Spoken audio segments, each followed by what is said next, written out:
In this video, we'll discuss the features on Khabib Nurmagomedov's face that point to risk-taking, as well as a potentially challenging childhood. Enjoy. In today's face reading, we're looking at Khabib Nurmagomedov. He is a very, very famous UFC fighter. So if you're not familiar with him, go look him up. Watching some of his fights and seeing how this man moves and how he performs in the combat sports is impressive. He's definitely a gifted athlete and a very tenacious and aggressive fighter. So that being said, he was recommended by one of my subscribers, and I'm going to talk about some of the facial features that I'm seeing on his face in relation to how his life terrain is expressing and how he's essentially living his life. Because in face reading, what we're looking for is that congruency. The facial features should indicate or point us into general directions in terms of pursuits and aptitudes. And if we are sticking to those things, life force is said to express better and we live longer. The first area I want to talk about is the brow bone, his eyes, and this wood-related area. So just as a quick reference too, if you're new to my channel, welcome, but please go up here and watch the 5-minute crash course face reading video.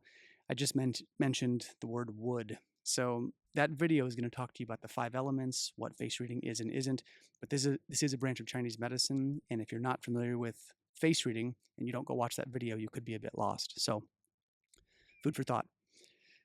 Wood metrics, the wood element. Okay, the wood element shows up in the brow bone and the eyebrow geography portion of the face, as well as the jaw. You can think of the jaw as the root system of the wood element, and the eyebrows as being the foliage or the greenery of a tree. The jaw has to do with sort of the battery, the unseen power stored in the wood element, how, like the reservoir, how much you have down here. And then the more dominant the eyebrows and the more prominent this area is up here, that's more about the outward expression of wood into the world. So he has a very prominent brow bone. He's got dominant eyebrows, and he's also got recessed eyes, which gives that sort of that visual look of that Cro-Magnon sort of caveman look, where the brow bone is more extended and the eyes are deeper. They've done some interesting studies talking about eye sockets and eye depth, and I don't want to get into all of the genetic evolutionary stuff that they talked about, but long story short, what they found in looking at old skulls, generations of humans that were fighting and in combat sports and in mortal combat more consistently, was that a lot of male skulls had deeper set eyes. And they think there was a biological advantage in this in terms of keeping your eyesight in battle because the eyes were less frontal. If you're being hit with implements and weapons and whatnot, the chances of your eyes getting hit are less if the eye is deeper. So face reading theory definitely talks about patterning, Jing, which relates to our genetics and constitution and how we evolve and adapt to our environments. But in face reading theory, one of the things they talk about is a prominent brow bone where the eyes recess a bit. This is usually an indicator of high Jing. It's like a high bone structure, and what that relates to in the Western context is high testosterone. So a lot of men, when they talk about this, where we can see testosterone in men is like a clean-cut jaw, a nice brow bone. There's a few other areas, but given that he's into fighting and into, aggressive tendencies, given he's in combat sports, that makes a certain amount of sense, and he's definitely living some of those wood metrics into real time. Now, he's also got the hooded eyes, okay? His eyes definitely have a little bit of this hooded capacity. So those eyes, there's a few ways that these kind of express and things that I would be advising a person to lean into. The positive side is kindness and compassion and kind of like an understanding quality, a person who's got kind of a soft nature. Now, Khabib behind closed doors, maybe he does, but there's also a pretty aggressive side. But when we see those eyes hooded this way, when we see that thing happen, what they talk about is this can express as being physically sheltered, and that means being able to go into combative type environments because the eyes are hooded, they're protected. The thinking is that the eyes are the gateway or the portal to the soul or consciousness of a person. And so when we see this, it's like a person who's able to weather and shelter themselves a bit better.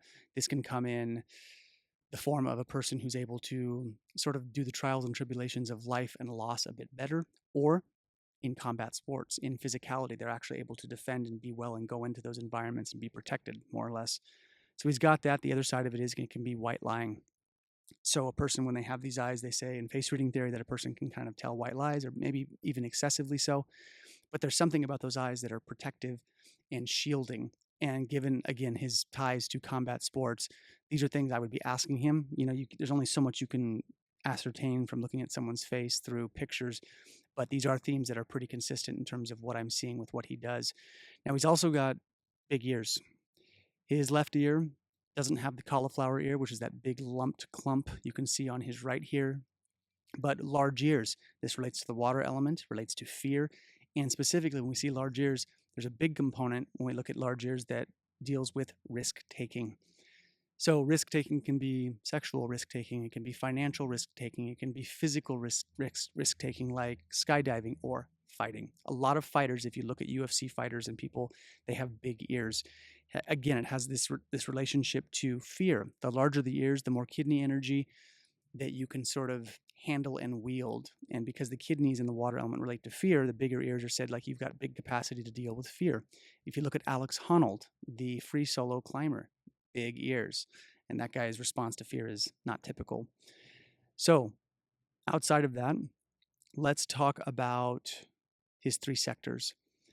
He has a low hairline. It was one of the things I noticed, a low forehead. So three sectors, okay? The first sector goes from the top of the hairline to the eyebrows. Second sector is from the eyebrows down to the bottom of the nose. And the third is from the bottom of the nose to the bottom of the jaw. Upper sector is mental, middle sector is pragmatic, lower sector is emotional and instinctual. The height of these areas dictates sort of how much energy is allocated into each one of those, but it relates to decision making.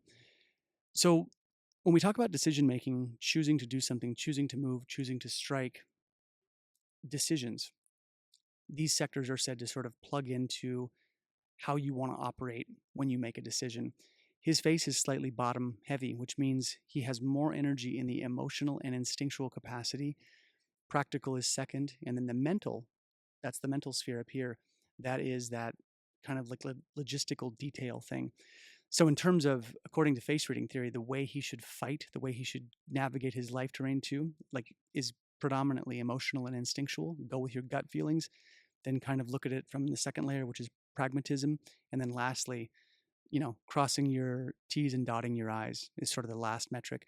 But for his face and what he's doing, these are things that I would be telling him, like, I hope that you're leaning into emotional and instinctuality, because that's going to be important according to your face. If you want to follow this theory and go down that road, that's something to think about. The other thing that we have to think about is that when we see a compressed forehead, when the forehead is a bit lower like that, this can also be difficulty in youth. This is like youth in the difficulty in the 20s in particular, but sometimes it can actually be a snapshot of difficult childhood, sort of, even younger. And again, when we see something like this, and even if that holds true for him, there's a lot of people who'll be like, yeah, but so what? Okay, so his forehead says he had a rough childhood. Great, cool story. Yeah, and I can kind of see that point. It's like, yeah, even if it's true, in the end, it's like, what do you do with that? That's really what matters. Even if your face says you had a rough childhood, it's like, great, now what?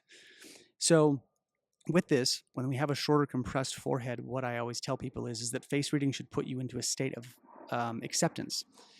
So if your face holds it and you lived it, all that really means is there was a karmic agreement essentially to perhaps walk that path. So it should put you into a state to, like, in a way, you chose this. This is what you have gone, the road you've gone down. This is something to think about. But if you did have a difficult childhood, all that points to, and if this held true, is it's the identification of the source trauma. When did it happen and where did it happen? Because if we do not resolve trauma, if we don't pay attention to that, it will deplete life force. It will shorten our life cycle, and that's not good. So face reading is not for me to be like, oh yeah, face reading theory says this, so therefore I'm accurate. How amazing am I? How cool? It's like, no, that's likely a spot, I'm guessing, maybe, according to face reading theory, where maybe you have some trauma. And if you do, work on that.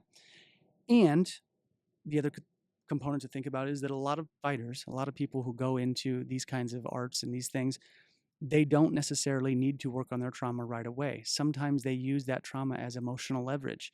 Mike Tyson was a prime example. He talked about this many times, where he said that anger and rage is kind of what fueled him, but it comes at a cost. So it's not to say that you shouldn't emotionally wield or leverage these things, but face reading should say, hey, in the big picture, if there was trauma there, don't leave that unresolved until you're in your 70s or 80s, because it can really cause some serious problems. So, in any case, that's all I've got for Khabib. If you guys have questions, please put them down below. And if there's someone else you'd like me to read, please let me know. Thanks.